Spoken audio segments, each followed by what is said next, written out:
Hello, everyone. My name is Lisa Black, and I am one of the Rogue Women writers. We're a group of 9 thriller writers whose backgrounds range from intelligence officers to cops to psychotherapists to journalists. To let you know how this is going to go for you participants in the Zoom room, you will be in the gallery during the reading. We encourage you to introduce yourselves by typing in your name into any contact information you'd like to share in the chat bar. For those of you joining us on Facebook Live, please comment if you have anything you'd like to tell the authors, and especially if you have a question you'd like to ask. The comments will be monitored and relayed to the authors in real time. The authors will be reading only briefly, so we'll have plenty of time for questions and answers. And all the books discussed here tonight should be available through your local bookstore. Let's all use the hashtags Rogue Reads and Rogue Women Writers as we post about our experiences with these authors and their works. As I said, my name is Lisa Black, and I'm the author of 17 novels featuring forensic specialists, which also happens to be my day job. I am based here in Florida, working with my local police department, and I'm really excited to be emceeing this event. Now, to begin with, Lisa Gardner, a #1 New York Times bestselling thriller novelist, began her career in food service, but after catching her hair on fire numerous times, she took the hint and focused on writing instead. A self-described research junkie, she has transformed her interest in police procedure and criminal minds into a streak of internationally acclaimed novels published across 30 countries. She's also had 4 books become TV movies and has made personal appearances on True TV and CNN. Lisa lives in New Hampshire, where she spends her time with an assortment of canine companions. While not writing, she loves to hike, garden, snowshoe, and play cribbage. In her new book, Still See You Everywhere, Frankie Elkin is an expert at finding the missing persons that the rest of the world has forgotten. But even she couldn't have anticipated this latest request to locate the long-lost sister of a female serial killer facing execution in 3 weeks' time. 12 years ago, Kaylee Pearson's 5-year-old sister Leilani went missing in Hawaii. The main suspect, Pearson's tech mogul ex-boyfriend, Sanders McManus. As for Frankie's favorite snack and drink, she's a recovering alcoholic, so she drinks water. However, now that she's visiting Hawaii for the first time, she happily digs into tuna poke, macadamia nuts, and airline peanuts. Yep. So before we get started, I have to ask you about catching the hair on fire. What were you doing at the time, and why did this happen more than once? Yeah, the lack of learning curve is the answer you're looking for there. But yes, I worked in a restaurant that served Greek food. And one of the appetizers was called flaming saganaki, which is a kind of cheese that's deep fried. Oh, yeah, Bring it to the table. Love it. You're supposed to pour flaming brandy on it, or just 100 proof brandy. Yeah, light it on fire. It turns out, though, if you're pouring and you do any up your arm, the flames will follow that back down. And it was the 80s, and there was Aquanet, and poof goes your hair. And yeah, I did that not once. I did that twice. I did learn you get really big pity tips if you catch your hair on fire as a waitress. True. That should be taken as a sign of dedication. I think it was a sign that you need to get out of food service. Here's some money to go away. That too, yes. Yeah. Okay.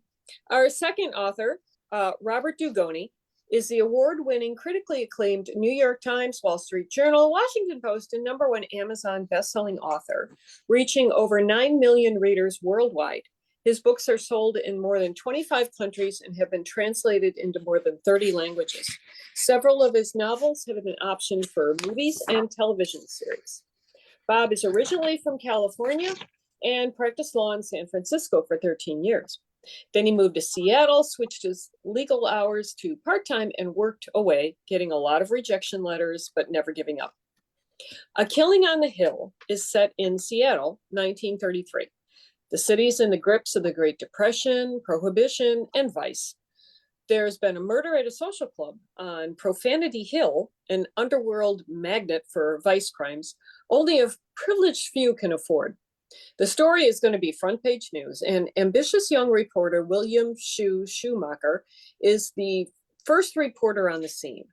But the more Shu digs, the more he's convinced nothing is as it seems. Bob's favorite drink is an old-fashioned. But his character, William Schumacher, just has a coffee and cinnamon raisin Danish every morning from the Giovanici bakery. So on your 4th wedding anniversary, you quit your job.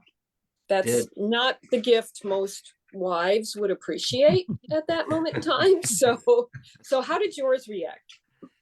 Well, you know, it didn't go over too badly because quitting my job meant coming to Seattle, which is where my wife is from. Oh. So, you know, it was, it was one of those moments of, okay, how are we going to pay for everything now? But my wife has been employed and she does real well. And so we had that as a little bit of a cushion. But you're right. Brave man that I am, I woke up, we were both, you know, mourning. She's sleeping next to me. Our 18-month-old son is between us. And I turned my back to her, put my feet on the floor and say, I can't do this anymore. And, you know, there's a lot of things she could have said or done. But all she said was, then we won't. And we were off. And on that day of our anniversary, I was bound and determined I was going to cross the Oregon-Washington border to keep my word. And we did. Very cool. Very cool.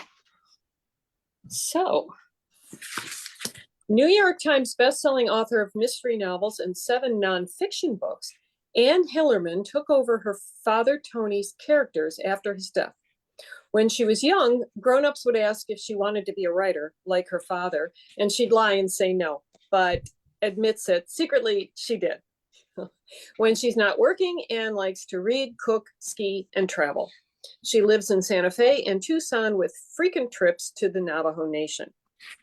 In Lost Birds, Joe Leaphorn may be long retired from the Navajo tribal police, but his detective skills are honed by work as a private detective. His experience will be essential to find the birth parents of a woman who was raised by a Bigliana family, but I know I'm not pronouncing that right, but believes she is Dine based on one solid clue, an old photograph of the classic Navajo child's blanket. Leaphorn's quest takes him to an old trading post and a deadly cache of long-buried family secrets. Now, for years, her other character, Bernadette Manuelito, enjoyed Cokes as her go-to beverage, followed by coffee with sugar.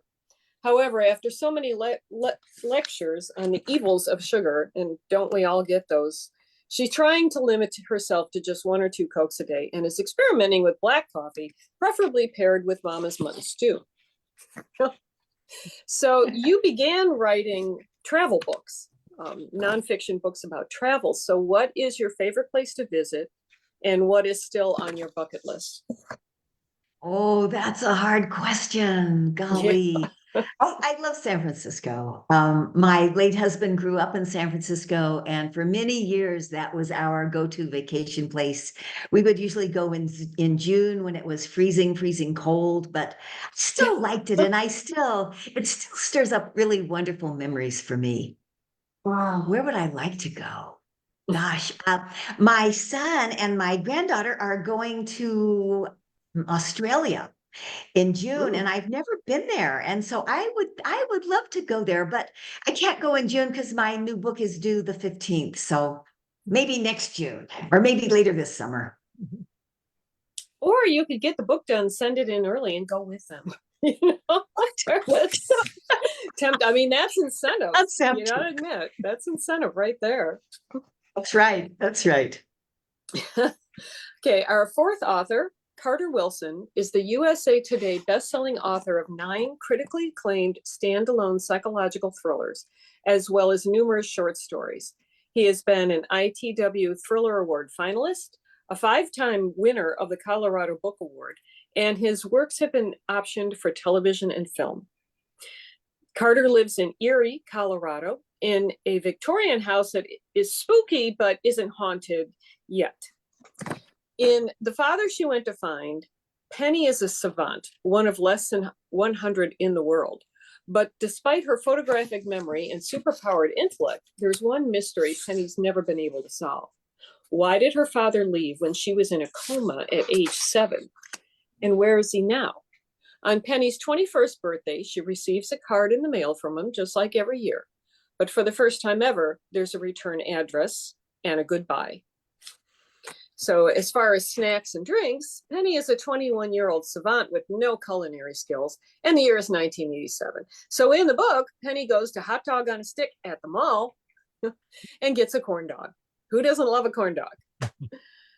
You conduct, and I would always go get the cheese on a stick, you know? And the one time, like, one person, I ordered it, and they put the little, you know, batter on the cheese, and they stuck it in the deep fryer, and I'm looking at it, and the second worker came up and pulled it out and handed it to me, and I'm like, no, it's not done yet, because, you know, I knew it took longer than that. And she said, no, it's done. So I took it, and, you know, I'm a kid, you can't argue, even though she was probably a whole 2 years older than me. And it was not done. It was not, the cheese was not melted. And I have been annoyed about that for about 45 years. Sounds like you've been traumatized. It's just a long time to hold a grudge, but you know, they do that. So you conduct writers retreats twice a year, and you do one-on-one writers coaching. How did you get into that? What made you start doing that? I just was curious about it because, you know, you write for 20 years and you feel like, you know, and I love talking to writers, and you see how much of a struggle it is for a lot of people and how much of it is psychological and what are the blockages. So I really wanted to get, because I went through all of that, all the rejections, you know, all of the pain points. And I just thought it could be helpful to have somebody who's kind of gone through the struggle to be there as a sounding board. So a lot of what I coach is on the psychology of writing, not just about how to write, because there's a million ways to write a book, but the mental barriers are valid. Huh. I think I may need to sign up for that. Okay, now that we've gotten acquainted with our 4 authors, we're going to go back around and hear a short excerpt from each book. So Lisa, would you like to start and read us part of Still See You Everywhere? All right. I thought I'd start with chapter 1, just being kind of a linear mind here. So It's absolutely fine. So this is Frankie Elkin from Still See You Everywhere. In my line of work, I've seen people die, but I've never seen one put to death. My first thought as I stare at the red brick entrance of the Mountain View unit in Gatesville, Texas, is that I don't want to start now. The Mountain View unit is infamous for housing female death row inmates. No one is executed here, however. For that, the prisoner will be transferred the afternoon of their date with death to the Huntsville unit, which is even more infamous for being the most active execution chamber in the United States. These are disquieting facts for a woman who's been up all night on a Greyhound bus. I look terrible. I smell like it too, which I'm trying very hard to ignore as I'm anxious and unsettled enough already. In my line of work, which isn't exactly a real job, I normally choose my cases. I can't always explain why this missing person's cold case versus that one. Given there are hundreds of thousands of missing people at any time, if I can turn a page here, and more grieving loved ones desperate for answers, I'm always contemplating a tragically long list. I gravitate mostly to underserved minorities, the kind of people who are overlooked in life and garner little to no consideration after they vanish. None of that completely explains why I'm here now, with bruised eyes and lanky hair, answering an urgent summons by some lawyer who clearly has an excellent investigative skills, because I'm not the kind of woman who's easy to track down. I have no mailing address, no property or utilities in my name, and don't even own a real phone. I do from time to time use an internet cafe to post on message boards that focuses on missing persons. That's where I got the note. Short, desperate, mysterious. And after that, I left my entire life's possessions, a single rollerboard suitcase, and a locker at the bus station in Waco. And now, here I am, a 40-ish woman in worn jeans, dusty sneakers, and a frayed olive green army jacket. My name is Frankie Elkin, and finding missing people is what I do. When the police have given up, when the public no longer remember, when the media has never bothered to care, I start looking. but even I still have no idea what a condemned murderer would want with me. And that's a fabulous intro.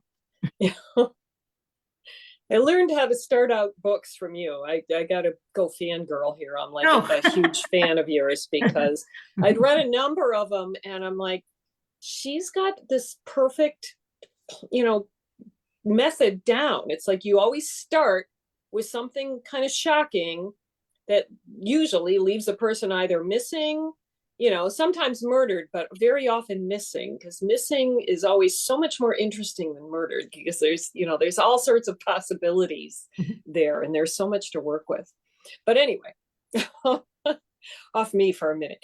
So you've done intensive research for your books.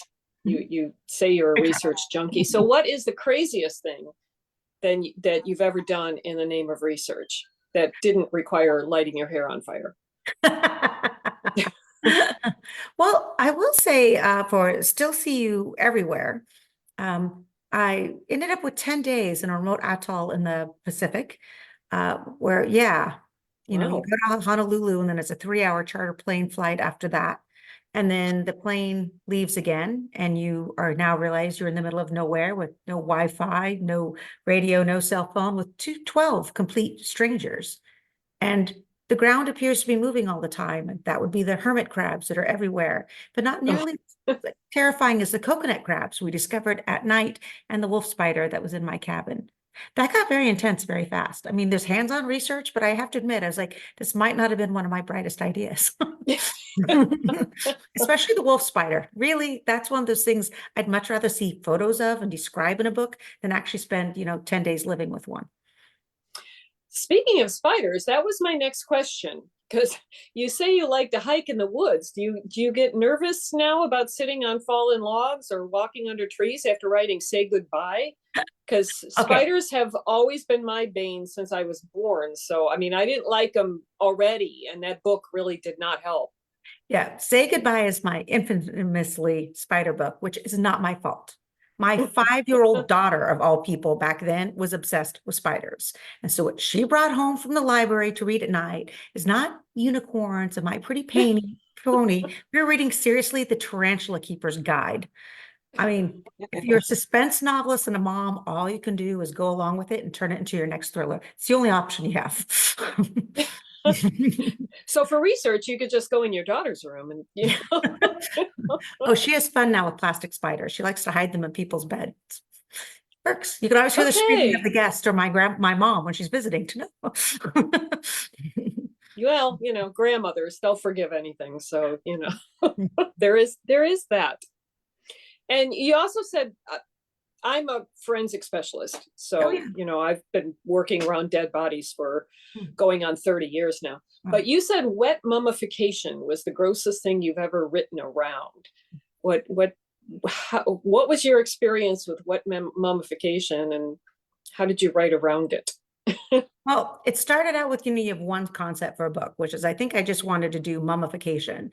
And this is one of the Detective D.D. Warren books in Boston. So I met with the forensic anthropologist from Boston, and it was fun because while I was talking to her, she got a phone call. She's like, oh, yep, another skeleton. And I'm like, do you have to go? She's like, oh, it's not going anywhere. Every time someone renovates their home in Boston, there's a skeleton in the chimney. It's like, well, okay, good to know. Really? Like, apparently those old brownstones, there's a lot going on in them. So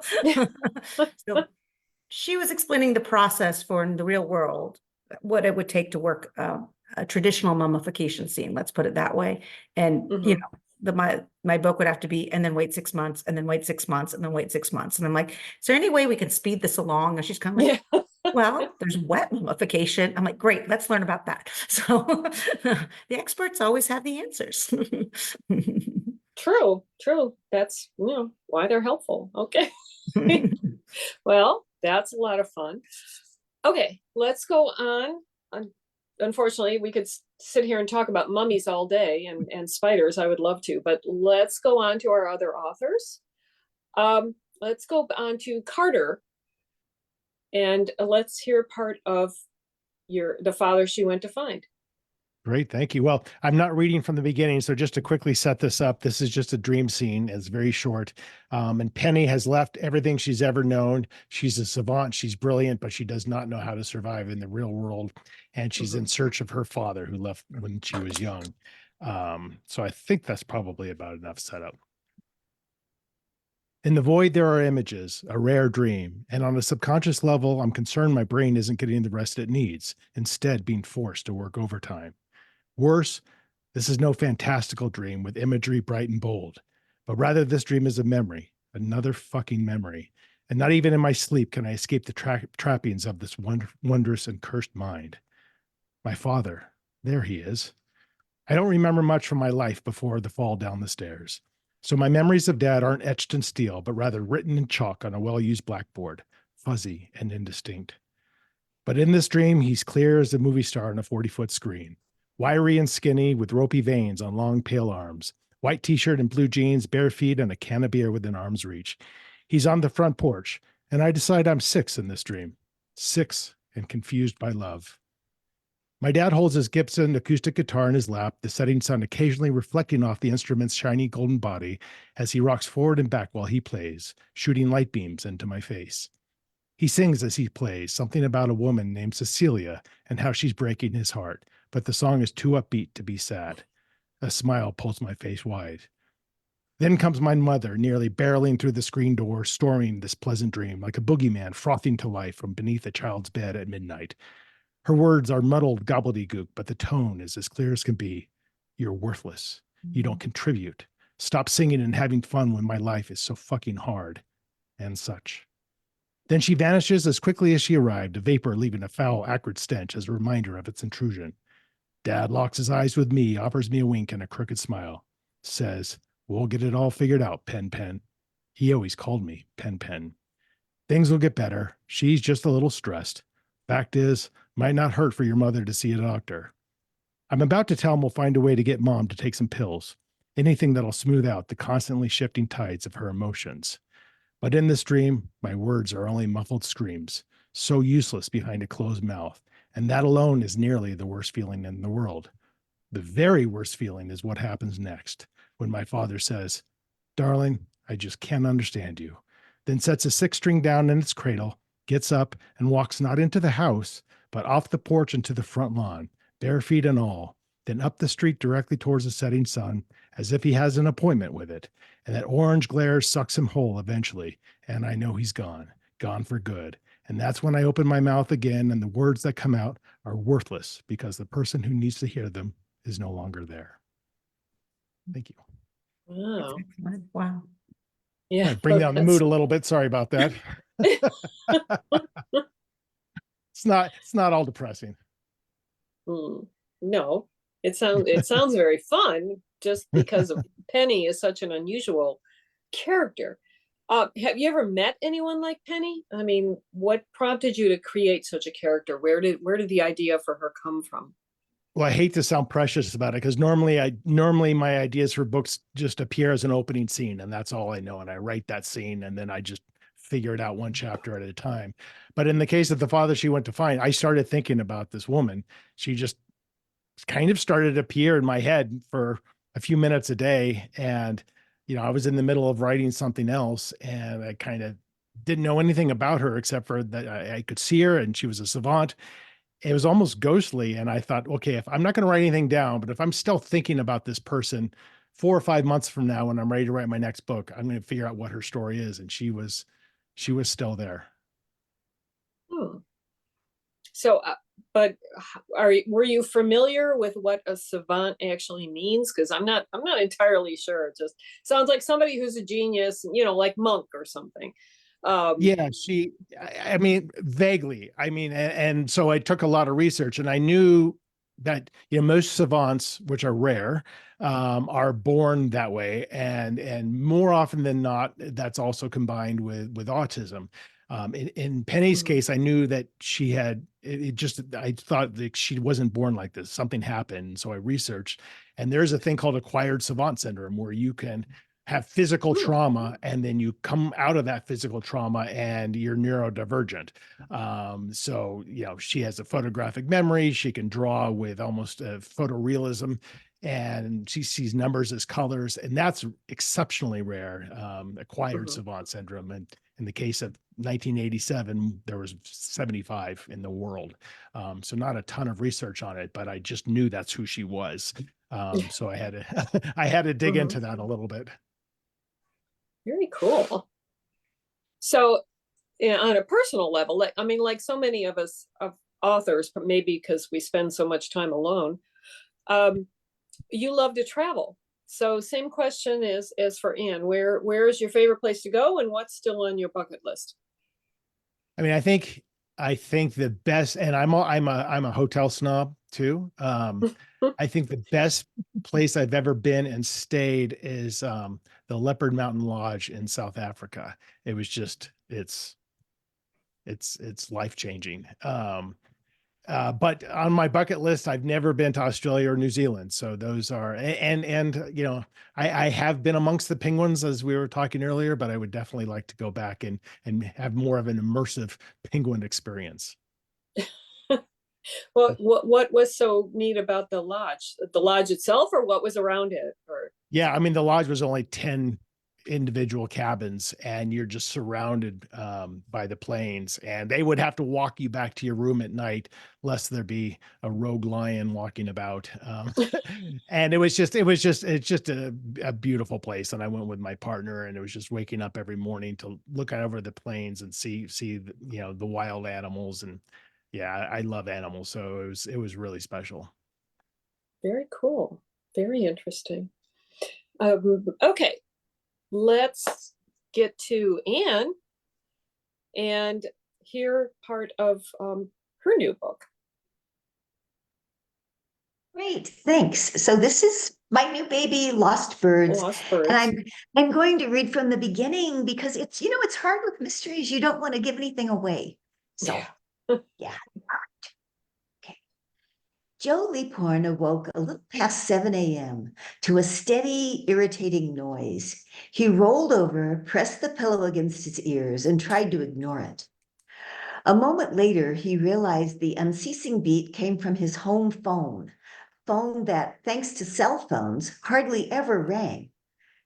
Unable to dismiss the irritation, he sat up, reached for his bathrobe, and trotted to the kitchen, where the phone hung on the wall. He answered the call, feeling stiff, tired, and grumpy. What an unfortunate way to start a Saturday. The male voice on the other end of the line sounded nervous.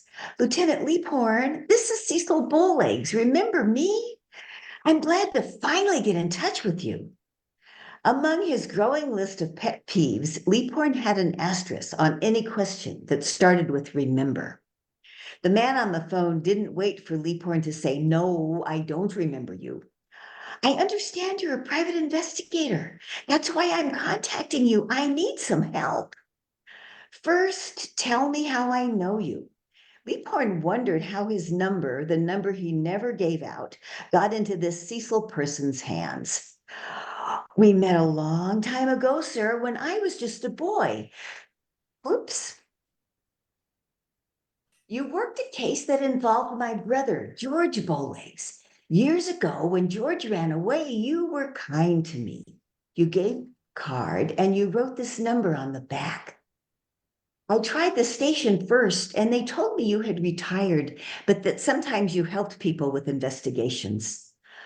Why are you calling now, though? It's too early. Make it quick. My wife is missing. She's been missing for almost 3 weeks. We've looked for her, got the police involved. They seem to have given up on our case. He rattled off her age, height, weight, and the fact that she had a blue eagle tattooed on her left wrist.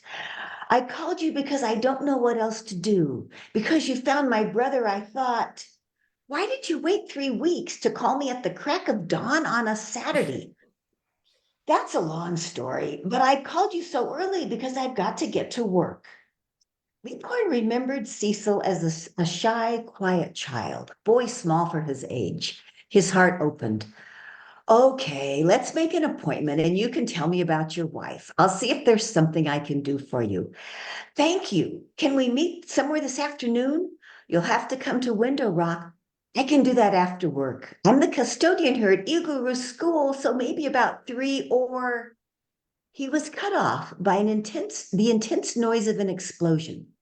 It took several moments for Leaphorn to regain his composure and for the ringing in his ears to calm down. Cecil, you okay? Silence answered. So I hope that would encourage people to want to turn the page. Very, very, very much. It's nothing like hearing, a big boom on the other end of the line to get your attention, even, at that time of the morning.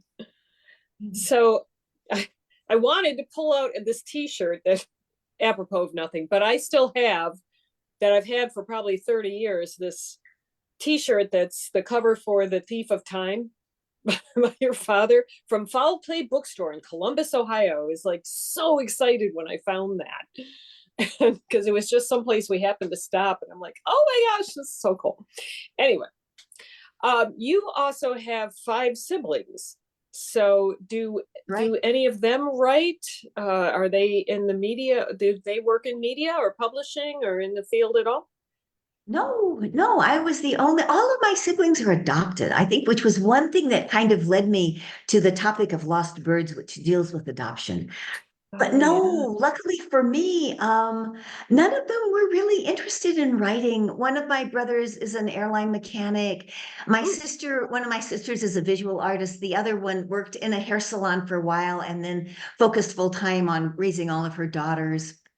One of my brothers was a pharmacist and the other was a cable TV installer. So I guess cable TV kind of goes with entertainment, but no, none of them were interested. It was only me. So I was lucky that we didn't have to arm wrestle to see who got to continue Dad's stories.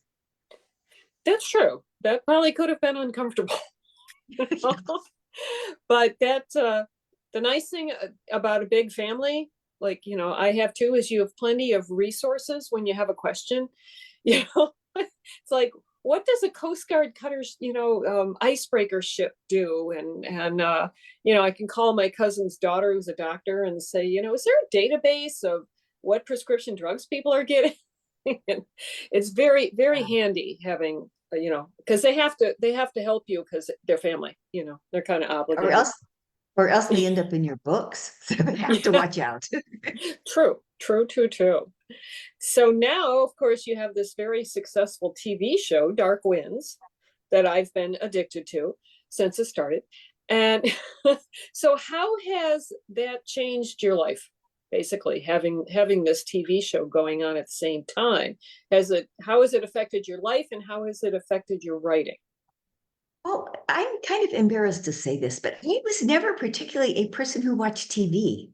So when this whole idea of Dark Winds came up, I said, well, sure. I mean, I thought it would be kind of fun. It's exciting to see your characters come to life. But luckily for me, my husband, my new husband, knew a lot about TV, and he had watched a lot of series, and so he knew how to call up AMC, and he knew how we could like binge watch the whole series. So anyway, it's been great. They invited me to go to the premiere of the first season in Santa Fe, and the script for the last of season 2 is one of the Edgar nominees. So I haven't been to New York for ages, but I'm going to go and root for it. But there are only 5 scripts nominated, and all of them are really good. So even if Dark Winds doesn't win, it's just been a real thrill to see it nominated, and it's fun. I thought they were so smart to set the TV show back in the 70s when Joe Leaphorn was at the height of his career. And I love that they put my interpretation of Bernadette Manuelito, not as kind of the sweet young thing that my dad envisioned, but more as a stand-up police officer. I thought it was great that they used her in the series. So yeah, I give it a big thumbs up. Yeah, they're really great characters, and I love the way they're portrayed, all of them, in Jim Chi, and how they're all portrayed on the screen, because they're very strong people and they're very interesting people, but they're very normal, like realistic human beings at the same time. So it's very fun. So we have one more author to hear from, one more book to hear from. So Bob, let's hear from your new novel. Thank you. So the new book came out just a couple days ago. It's called The Killing on the Hill. It's a true story. It's based on a true story, I should say. 1933, Seattle. The protagonist is fictionalized. He's a 19-year-old reporter named William Schumacher. And what I'm going to read it starts on page 2, a very brief, short scene, but I think it'll give you a color for what the story is really about. Mm-hmm. When I yanked the door open, I found the hallway empty of Mrs. Alderbrook's hulking figure and hightailed it down 2 flights of stairs in my bare feet, fearing she would indeed hang up the candlestick telephone. She hadn't. The receiver to the upright telephone lay on the scuffed reception desk. I glanced at the grandfather clock in the lobby, 7:10 a.m. Mrs. Alderbrook glared at me, then lowered her gaze back to the Seattle Post-Intelligencer. Having a reporter for the Seattle Daily Star living in her boarding house didn't influence her choice of newspapers. Politics did. The Post-Intelligencer was the Republican voice, conservative, respectable, and a little prudish. The Seattle Daily Times backed the Democrats and was splashy, bold, and a bit vulgar. Between these two extremes, Howard Fishbaum, the Daily Star owner and my boss, sought to establish a secure foothold, publishing the city's only afternoon newspaper. How did he intend to do this? Pizzazz, Shoe. Get me some pizzazz. Short for Schumacher, Shoe had become my nickname at the newspaper and on the city beat that I covered. Don't tie up the line, Mrs. Alderbrook huffed. I placed the receiver to my ear and lifted the mouthpiece to my mouth. My hand quivered. Hello, I said, fearing the worst. William Schumacher. The voice was male. Yes, I said, relieved. No need to shout, son. My hearing is just fine. This is Chief Detective Ernie Blunt. After a year hustling stories from the mayor's recall for graft and corruption and his re-election just 6 months later, to best in kennel dog shows, I'd finally received my hard-earned press badge from the chief of police. The badge accorded me access to crime scenes, though I had yet to be contacted by a detective, and certainly not one as esteemed as Ernie Blunt, the chief detective of Seattle's famed homicide squad. I moved the speaker away from my mouth. Yes, chief detective. I've just received a call to hurry to the Pom Pom nightclub. Might be a gangster shooting. You know it? My adrenaline spiked. A gangster shooting. Pizzazz. If you want the story, meet me there in 15 minutes. Top of Profanity Hill at 10th and Yesler.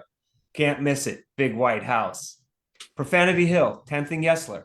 A gangster shooting, you said. Yes. Try not holding the mouthpiece so close to your mouth, Blunt said. I'm liable to go deaf. I moved the mouthpiece away another few inches. I'll find it, I said. The perch clicked. Mrs. Alderbrook's meaty hand had reached across the counter and ended my call.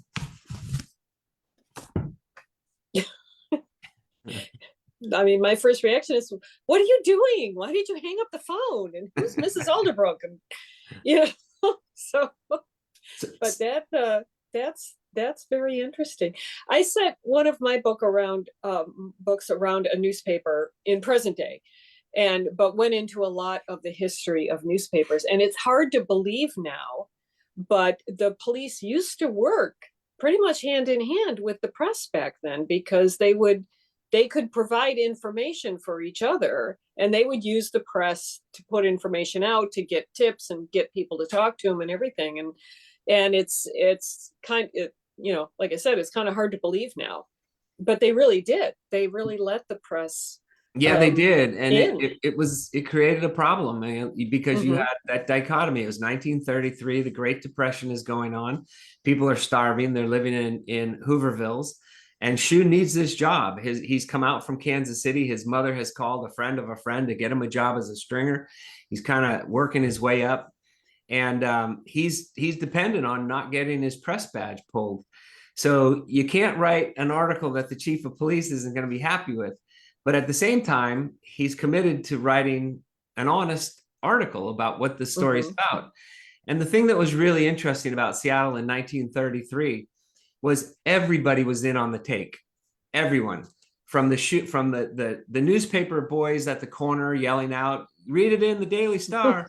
They'd say to the sailors who were walking down the street, "Nickel for the newspaper," and then off to the side they'd say, "A quarter and I can get you a date for the evening." Yeah. And the shoeshine boys were the pimps. They would get the sailors and run them up the street to a guy and, you know, get them set up. So everybody was in on the take, but it was the Depression. Yeah, you had to be. You had to hustle. But also, I never realized that what they call a press badge was actually given out by the police and got them access. I always thought a press badge just was like a name tag that said you worked for the newspaper and the newspaper gave it to you. Yeah, if you wanted to cover the crime beat in Seattle in 1933, you had to get a press badge. And you're right. I mean, this was not unusual. In fact, I got the idea from a magazine article. What happened, basically, the short of a longer story, is I was in the attic and I was cleaning out the attic and I found these big, huge books and I brought them downstairs and they had all these articles in them from 1933. And I found these articles on a killing at the Pom Pom nightclub by a gangster who owned the club. And I asked my wife, I said, "What are these?" And she just said, "Those were my grandfather's scrapbooks. Those were his cases." Wow. So yeah, so I started reading, and there was a magazine piece in there that came out after the trial, a longer version, and it was about a reporter who is embedded with the police on this story. So you even have a personal connection to this case. Not only is it a true story, but you've got a family connection. Yeah, no, it was I'm a big believer in throwing out clutter. And I'm glad I didn't in this particular instance. But yeah, it's a fascinating period in Seattle's life. And if people saw The Boys in the Boat, they got a little bit of if they read the book, they got more than in the movie. But you get a sense of what you had is literally you had people starving in Hoovervilles, and yet you had people going out to these nightclubs late at night, after hours in their furs and their diamonds and their tuxedos, leaving on the table half-eaten steaks and potatoes and pie and mounds of cigarettes, which were a luxury back then, and drinks. They were gambling. There were, crap tables that they could spin if the police came by. And it was really two completely separate worlds. True. Yeah. Very, very, very true. Especially if you were a bootlegger. I mean, Yeah. There was the George, I forget his last name, in Cincinnati, that was a famous bootlegger, and that's where the lighting your cigars with $100 bills comes from. He actually did that. I mean, that was not a joke. Well, the biggest bootlegger in Seattle was a former police lieutenant. And the joke was that he commanded more police officers as a bootlegger than he did as a lieutenant. Not surprised at all. So on a personal level, like everyone else here, you really get into your research, and you worked with a grandmaster to learn about chess for her deadly game.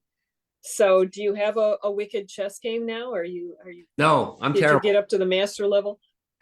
No, that's why I called this friend up, is to learn how to do it. And I actually have another friend that's a very good chess player. We were back in South Carolina traveling with our families, and we came into a kind of a famous hotel right on the beach, and there was a chess table in this, room. And he said, "Let's play."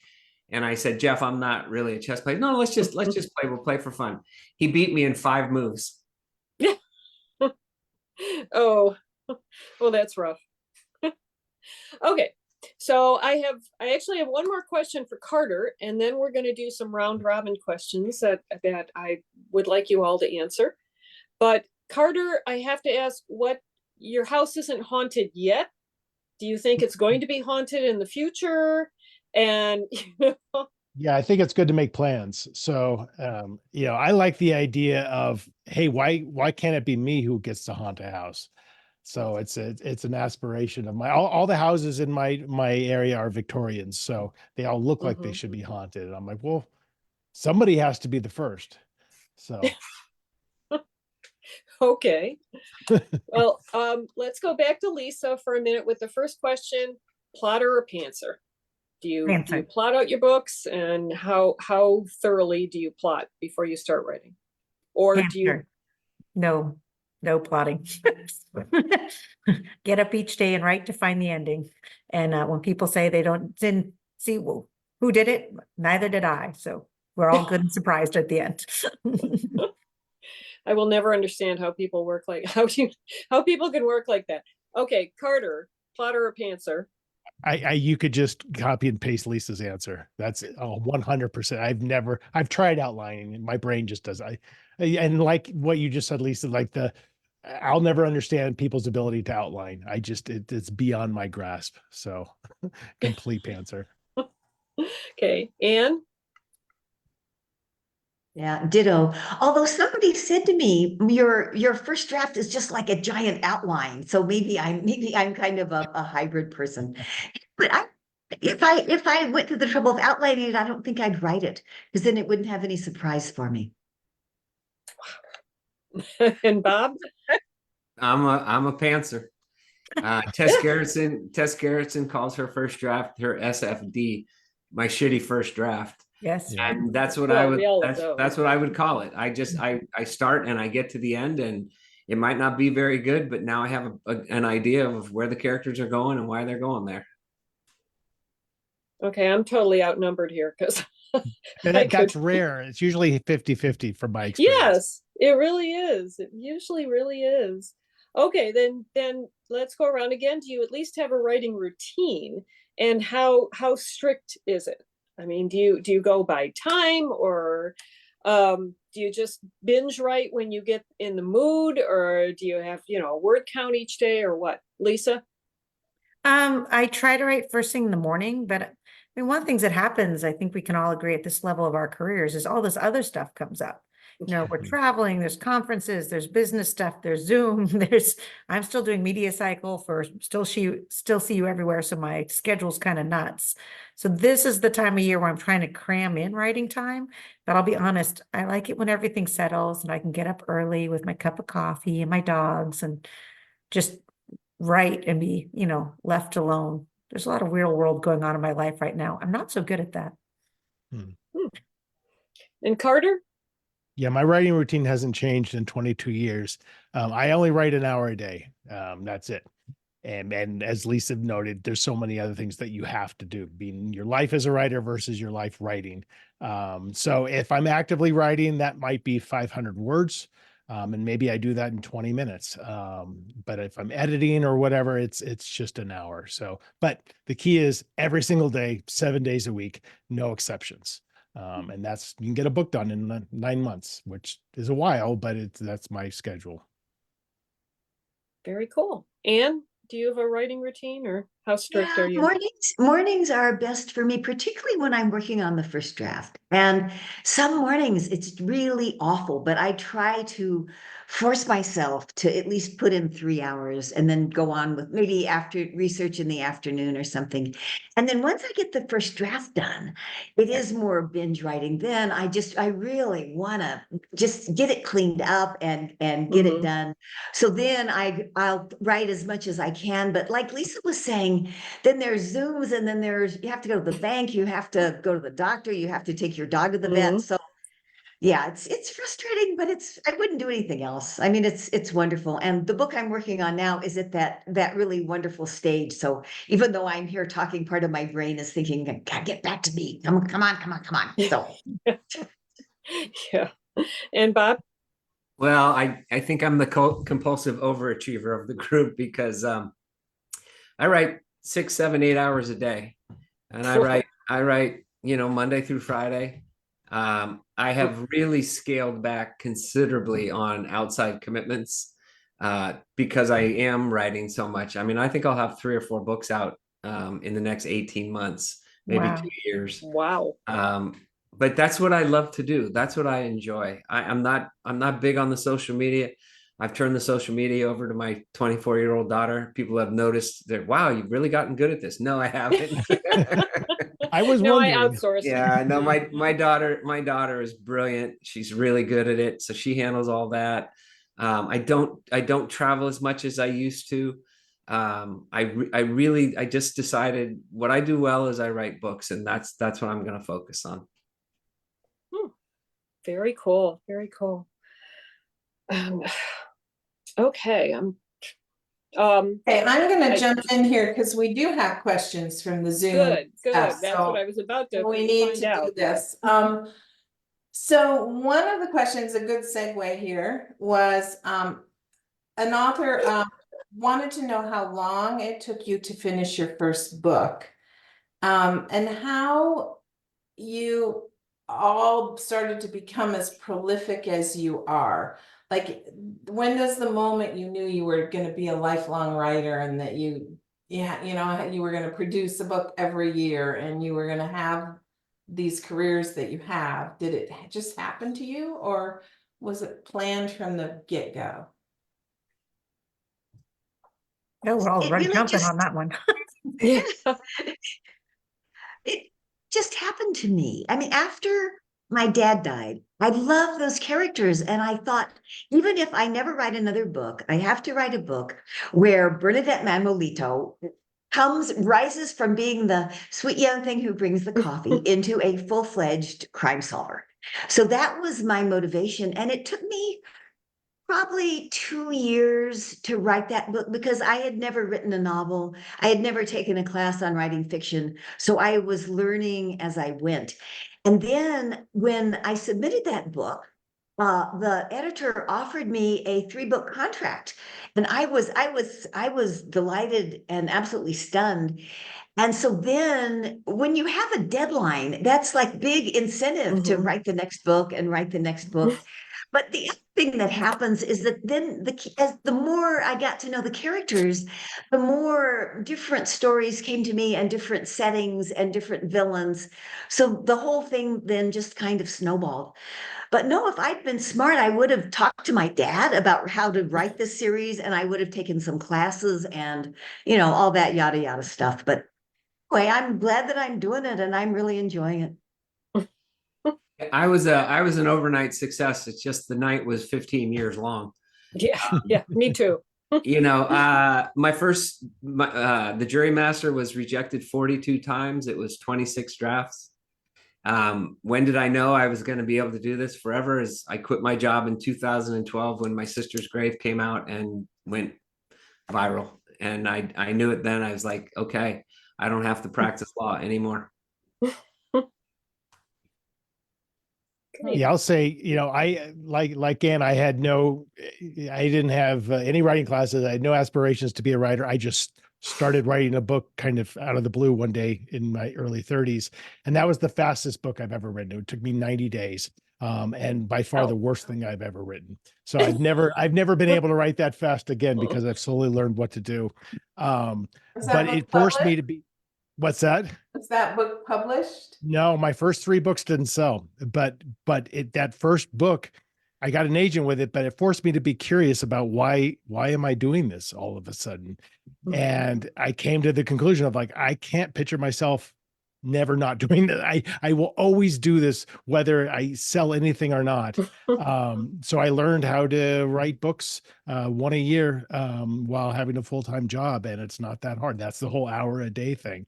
But the success didn't really matter to me, at least at that time, because I figured out how to do it. To me, it was just like, I love creating and I love storytelling. So I knew it would be something I'd do forever. I like the hour a day thing, Carter. I'm going to remember that. I always think writing is something like exercise. Like the more consistently you do it, the easier it gets. Right. Whereas You're right now I building feel the like- muscle. Yeah, like now I feel like I'm not doing it. And then one day a week, I try to do it for 8 hours, which is, just enough to hurt yourself, really, seriously. Yeah. Right. So, Right. so I'm the outlier here. I wrote my first book at 17, knew nothing, had no idea what I was doing, wrote it in 3 months. Definitely a shitty first draft. Went off to college, didn't think about it again. Someone's like, you should try to publish it, pulled it out, realized it was really terrible, rewrote it. 3 years later, I did sell it. And I then, kind of like Bob, took another 10 years to become an overnight success. I was publishing, but, not enough to, do anything more than go to McDonald's on the money. And then more time, I graduated from college, became a business consultant, and did the real world, and realized the real world is just no fun at all. And so I learned No. about the year because I wanted to actually eat, and that was good incentive to be serious about this. So to go on with the other part of this person's question, Mary Lou's question was, how did you hone your craft? Like, did all of you go and do workshops? Like ITW runs these brilliant workshops, a chance to study with masters like all of you.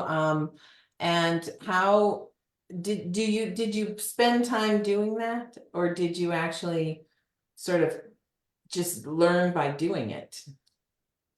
I Yeah, learned by doing it, go but ahead. for the record, you're talking 30 years ago for me. Like, we didn't have the internet.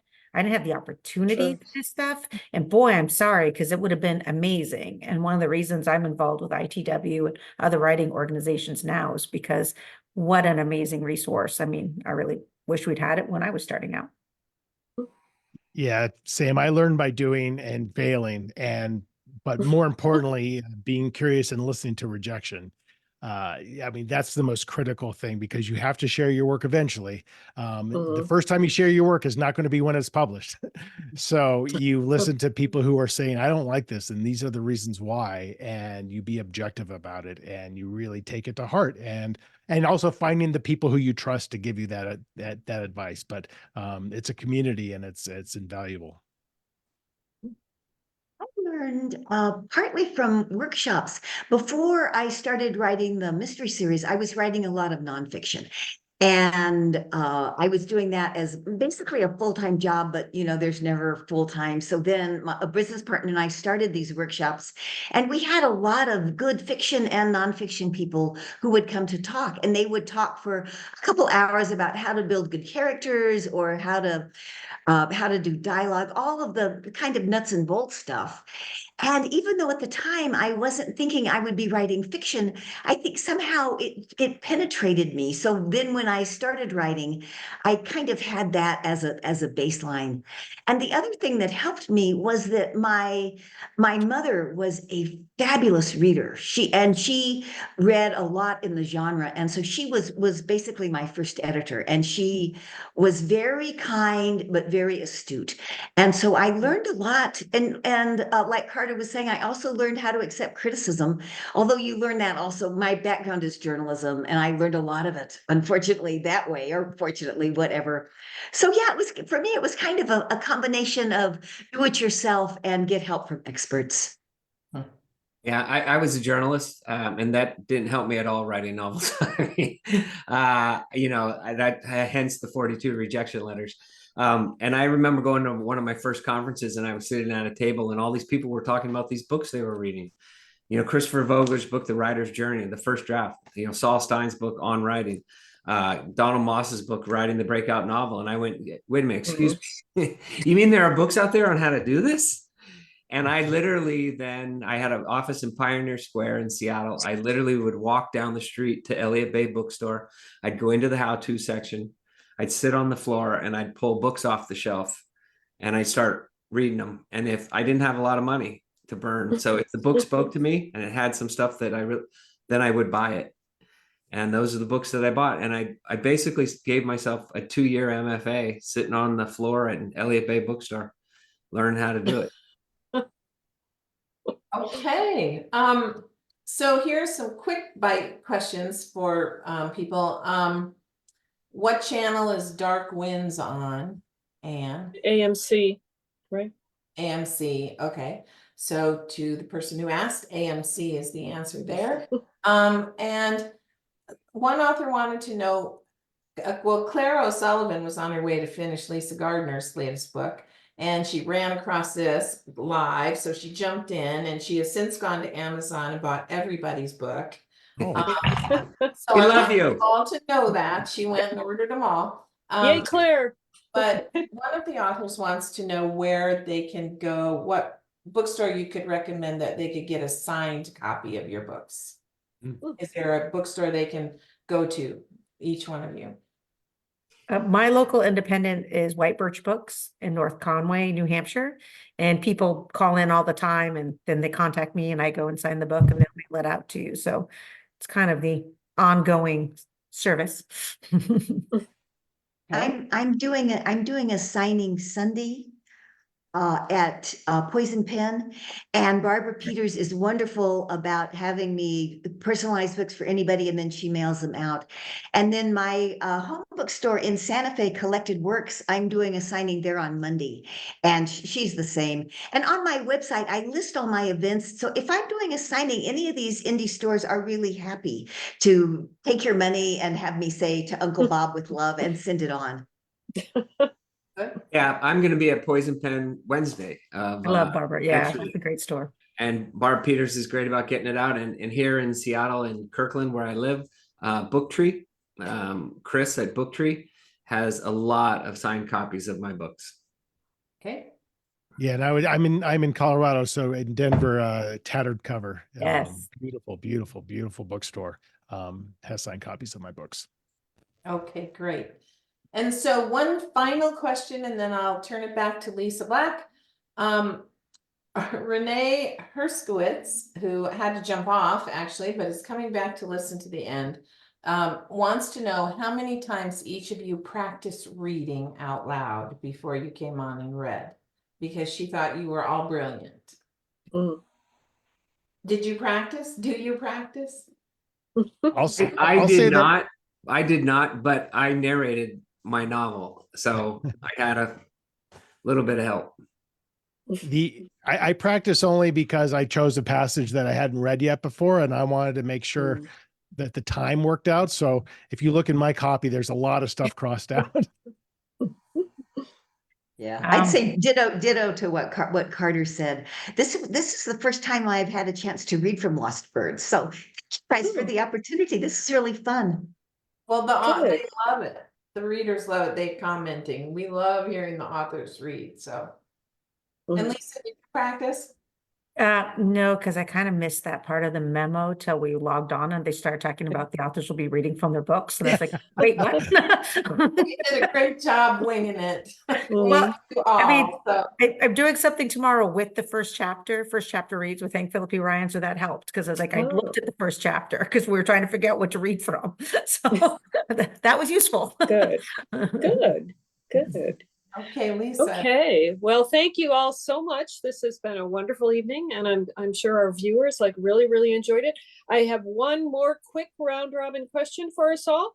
What is next for you? What are you working on right now? So let me go in the same order. Lisa, what are you working on now? Frankie's next book.